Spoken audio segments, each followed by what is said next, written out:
And welcome to a special episode of The Hammer Drops, a Sunday episode. I'm your host, Laoch.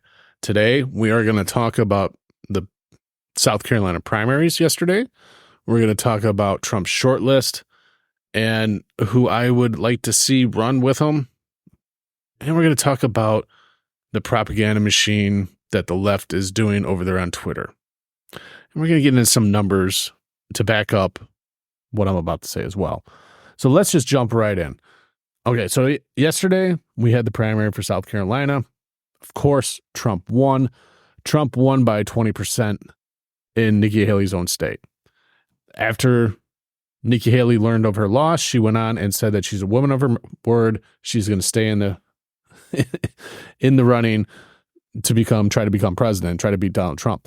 Listen, Nikki Haley, you have basically just your career suicide. I mean, you just basically fucked yourself, okay? Not only in your own home state where you voted against, okay, but I don't even think you have a career anymore being a Republican. I think the best thing for her at this point, seeing as how she got embarrassed in her own home state, is to probably move to California and literally become a Democrat and switch over. I mean, I am more than happy to trade her for Tulsi any day of the week. Nikki Haley is honestly, she's a Democrat. I mean, everything that she's been saying is all Democrat lined and just lined with the left and not in the values of conservatives or Republicans at all. And yet somehow, some way, she's still being, with her still being in this race is mind boggling, because how does one stay in a race spending millions of dollars and continuing losing?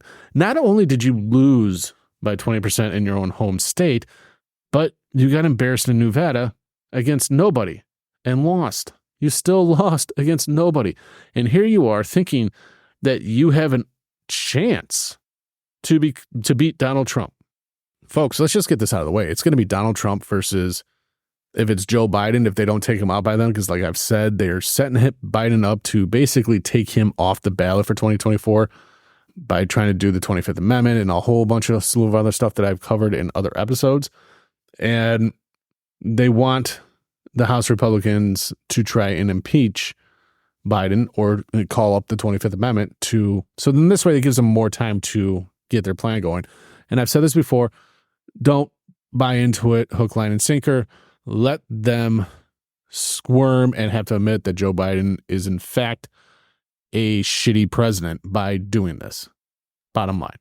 So, yeah. So Nikki Haley has no chance. She's going into Super Tuesday coming up, going to Michigan. That's the next state and all that stuff, thinking that she's going to win.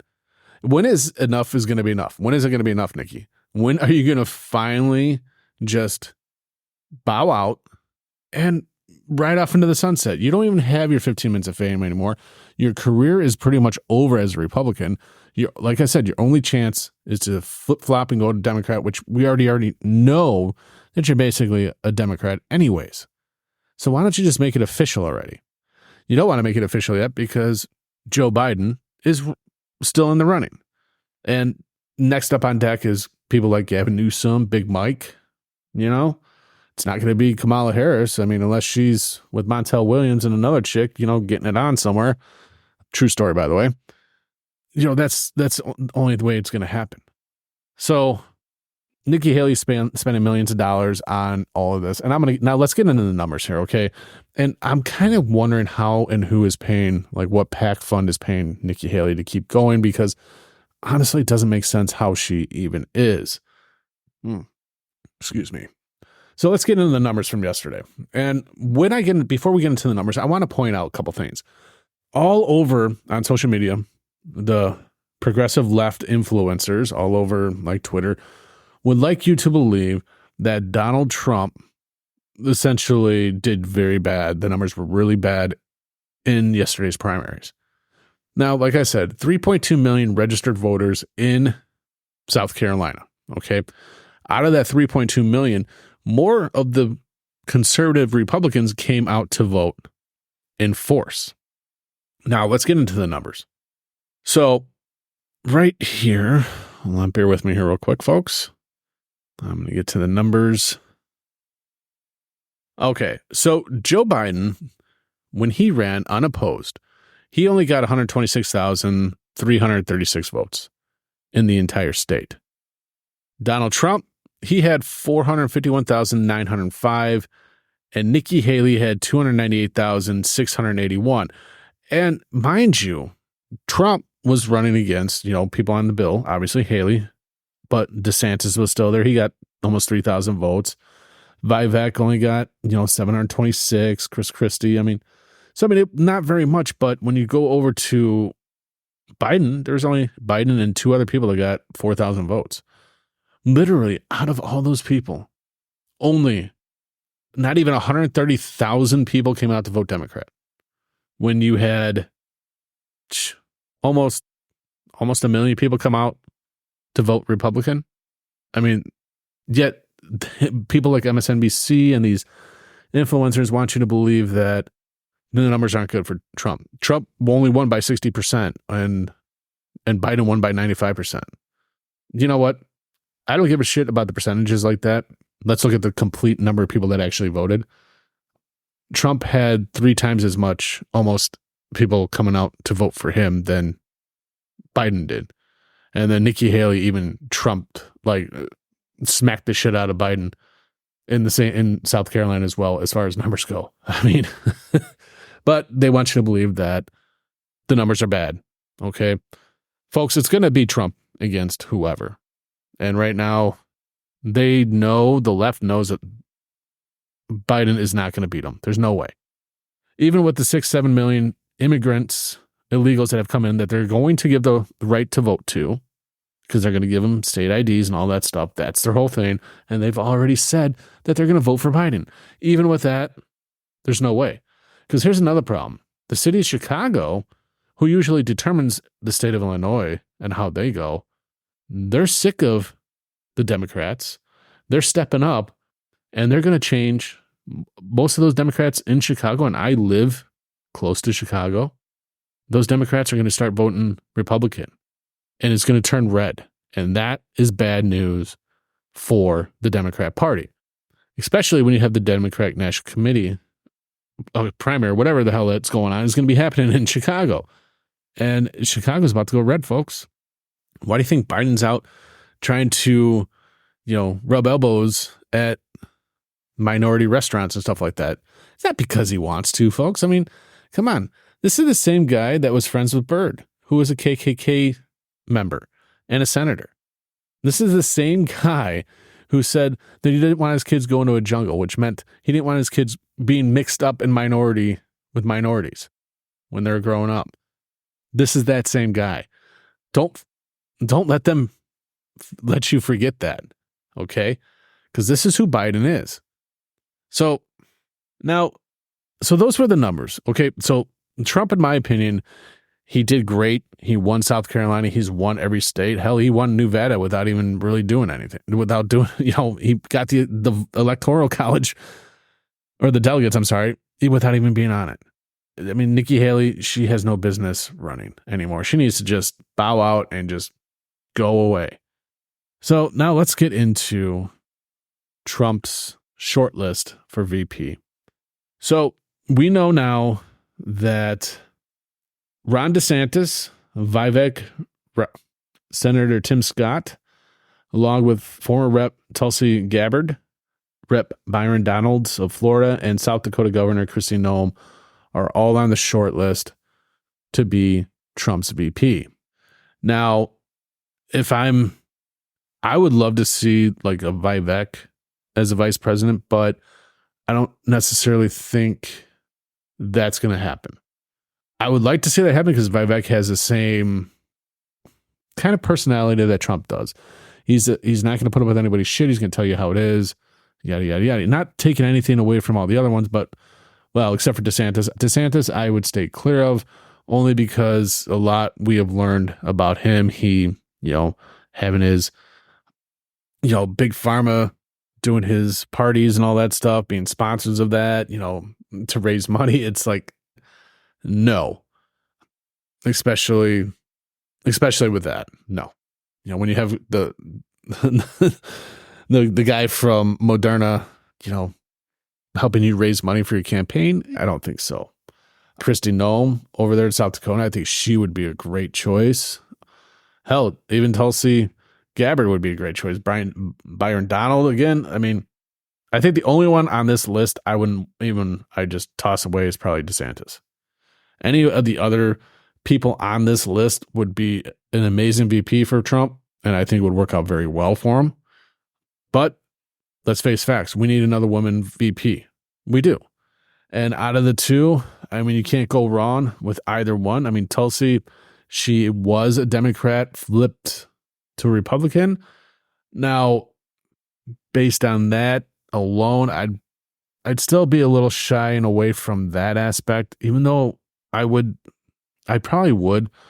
But if I had to pick between Noem and Tulsi, I'd probably go with Noem, with Kristi Noem over there in South Dakota. I think her no-nonsense attitude during the pandemic, how she has run her state, I think in all honesty, I think she's going to be his pick. And we can't go wrong there because, I mean, she still has the same kind of personality as a Trump. And that's what Trump needs. Trump needs somebody here in the U.S. when he's away to run it how he would run it. And now, any one of these people would do that, but you just got to figure out which one would be the stronger of the choice. And honestly, I would have to say go with a woman. So between those two women, nothing against Vivek. I think Vivek would be on a cabinet member of some sort. So he'll still be part of the team. I know he's been with Trump a lot lately. Same with Byron Donalds. Same with Tim Scott as well. But I think Tim Scott and Byron Donald, we need to keep them as reps in the House and in the Senate as voices. And I think that would be probably the smarter of the choices right there. So that's my opinion on all of them. As far as DeSantis, I think he's proven to everybody just how shady he truly is. So now let's get over onto social media here real quick. Like I was saying, you have all these guys, these influencers just peddling bullshit, okay? Brian Kresenstein, he likes to spew nothing but propaganda and lies and just, he likes to cut up videos of whatever is going on with Trump and, post half-truths. Now, this is the same guy. Him and his twin brother were investigated by the DOJ for a Ponzi scheme and all that stuff down there in Florida. So take this guy with a grain of salt. He's getting paid by the DNC to run his ads just like the rest of them. And, of course, he just likes to cycle what all the other influencers are cycling right now. Like right here, a staggering 65% of Republican voters in South Carolina. Okay, this is where he's saying that essentially 65% of Republican voters in South Carolina primary incorrectly believe that Joe Biden did not legitimately win 2020 election. I don't know about you. I've seen 2,000 Mules. I've seen a lot of the proof. A lot of the states are going back on it, which is being suppressed by the media. And I can tell you right now, Joe Biden, no way in hell he got more votes than our first black president in Barack Obama. There's no way. And with his 81 or 80 however million votes that he supposedly got, we all know that that's bullshit. Okay. Then you got guys like Brooklyn Dad Defiant, who this guy again gets paid by the DNC. I mean, seriously, you can look up these people on Google, whatever. Do your fact checks of these people before you actually believe a fucking thing that they say. Like this Brooklyn Dad Defiant, he gets paid by the DNC. He tries to tell you that he doesn't, but there's records showing that he's received hundreds, tens of hundreds, thousands of dollars from him for his posts on Twitter. Same goes for this Brian Cranstein. JoJo from Jersey, same thing, gets paid and spreads nothing but the same bullshit. And this is how you could tell what is bullshit and what is not, folks. If all your influencers and all these people are running the same exact thing, like this video from MSNBC or CNN that Brian Cranstein, whatever the hell his last name is, posted. It's not the first time I've seen it. I've seen other progressive liberals posting the same exact thing over and over and over again. And that's how you know who's getting paid and who's not, who can actually be original and who is not. When you see stuff like that, and literally it's verbatim, their whole comments is verbatim. Like it's funny as fuck, you know. But I will say this, as people the conservatives need to have a louder voice, especially when it comes to social media. We need a louder voice to start drowning out the bullshit that's coming from these idiots over here on social media, because all they're doing, they're winning the war on social media. They are, by far, because there's only very few of us that do this, like that try and get past all this propaganda that mainstream media is throwing out there, that these progressive influencers are peddling, and we're doing our best, but we need more help, honestly, because these guys, we're not getting paid to do it. We're doing it for the love of our country, whereas these guys are getting paid for the love of money. Hey, it would be great to get paid for it, but if it meant the love of my country or getting paid for it, I'd rather the love of my country than be paid for my post, or, that's why I don't have sponsors for my show. I have a sponsor. Yes, it's a shop, but I'm not getting paid. It's the savings go on to you, not to me. So, and that's how I work it. Like this Mike Singleton, he sits there and says that the numbers from last night's primary were disastrous for Donald Trump. And it gives a reality check to Trump's South Carolina primary win. And this is from NBC. Like, they're trying to downplay Trump winning. Like, it's no big deal. He didn't really get the numbers. Folks, that right there should tell you that they're scared. They're scared because there is a train coming, and that train is blowing down everything that's in its way. You throw something at them, it's blowing it down. And I'll tell you right now, if it's a Trump-Biden ticket and Trump's in jail, I'm still voting for Trump, just like many, many others. I refuse to vote Democrat. I refuse to vote for Biden. A vote for Democrat is a vote for communism. It's a vote for indoctrinating our children. It's a vote for inflation. I talked about the inflation numbers. It's only going up. Gas prices everywhere are back on the rise, and they're going to say that it's some sort of, a fire at one of the plants or some bullshit like that. And just wait. This summer, remember the summer of love in 2020 when cities were burning? Just wait. It's only going to get worse here in 2024. What do you think Joe Biden has planned and the Democrat Party has planned? I guarantee you there's going to be riots. I guarantee there's going to probably be another a pandemic happening, which now gets me into this. I don't know if I said this before, but what I find really weird is now that you have to call the American Red Cross before you go donate blood so they can ask you if you've ever had the COVID jab. They're going to ask you that now. And if you have, guess what? They don't want your blood. I know I don't want your blood if you've had the jab, with all the blood clots that are going on. And I think they're setting that up to try to blame Trump. Because now you'll start to notice all the talk about COVID that's happening, about the jab and about the side effects. All that stuff is starting to finally come out. We all knew this. We've all been saying this for a long time. We have been silenced. We have been kicked off of social media platforms. I've been kicked off of YouTube for bringing the truth about COVID, the COVID vaccine. And now the truth is coming out. The left is finally letting it out. And they're letting it out because they think and they're hoping they're going to be able to use that against Trump. Mark my words, that's what they're going to try to do. They're going to play it and say that, well, Trump's warp speed, there's no clinical trials, there's none of this, none of that, yada, yada, yada. But let's not forget who mandated COVID vaccine shots for everybody. And that was Biden, not Trump. Though the Biden administration will continually try to blame Trump even today for stuff that is clearly not Trump's fault. Trump hasn't been in office since 2020. Everything that we are feeling today is a direct response to Biden and his administration's policies. But like a typical progressive, typical liberal, they like to push the blame off on others so they don't look bad. And that's what's happening. So, Nikki Haley, she just said, see you in Michigan on Twitter. So that's pretty much where we're at today. Okay. Now, stay tuned because I'm going to be covering definitely this Super Tuesday that's coming up. That we're going to do an episode on that. We're going to do some more in-depth stuff. And I'm going to do some looking in because I really want to know where Nikki Haley's getting her money. So I'm going to start looking into her super PACs and PAC funds that are giving her the money as well.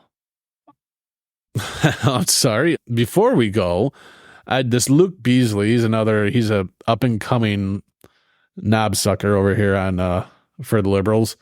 And he just made a post. Republicans in Texas have rejected some summer program to give food assistance to hungry children, denying benefits to 3.8 million children in the state. Seriously? They're probably saying this because they're denying benefits to the illegals. I guarantee you. And I'm gonna look into that as well. I'm just like going through here. Yeah, JoJo from Jersey. She wants to see Trump riding behind bars because she just doesn't like him. Anyways, that's where we're going to leave it, folks. Definitely don't forget, this episode is going to be on all your favorite podcast platforms. All you got to do is just go to your favorite one, type in The Hammer Drops. We're going to pop up. Don't forget to go visit us over on our website at thehammerdrops.com, where we have blogs and all of our content is there as well, of every place that you can find us. And definitely, I will keep you guys posted on when we will go live back over there on Rumble. And I'll make sure to make that a nice and special one for you guys as well. Now, enjoy your Sunday. Remember, close our borders, save America, fuck Ukraine, fuck Joe Biden. I'm out.